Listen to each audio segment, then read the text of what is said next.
Welcome back to NZ Diagnostics. Today, I want to go over a pretty common problem on the F-150 platform. This one's a specific year of 2014, but it is throughout several different years, but it has to deal with the 5-liter engine.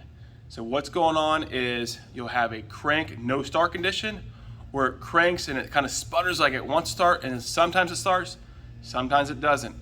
You may have it sputter, not start, wait 2 hours, come back, and it fires right back up. And then it kind of stalls and repeats. As it gets worse, it turns into a crank no start condition, okay?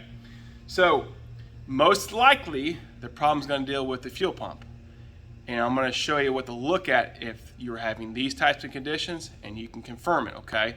This truck, it was indeed a fuel pump fuse. And what's happening is, I'm gonna show you. Fuse number 27, inside the fuse box, one of the legs on it is getting really hot and burnt, okay? And it's always this inside one. I had this fuse out earlier, but it's this one right here, this side. So it comes out just like this. See all the burn marks on it? And the same thing here. And this one's not, this guy it just started happening to this gentleman. So we kind of caught it as the first conditions, what I was referring to. It kind of stop, stall, restart, not restart.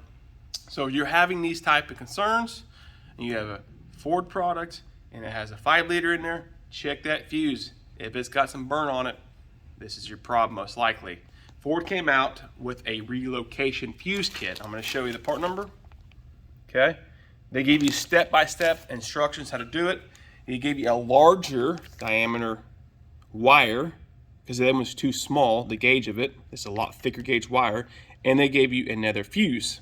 Okay, you're basically going to cut one side of that fuse, install a larger gauge wire, and put a J fuse in here and install it. Like I said, all the instructions are in that. It's really easy to follow. If you're technical, do it yourself. Not, just take to a shop. The biggest thing here is bring the information to you. If you have this concern, verify it by pulling this fuse. If you see that, you've kind of now narrowed in the situation here. So if you guys have any questions, put them in the comments below. Subscribe to the channel, hit the like button, share it, because if you're going to do it, you do it right. See ya!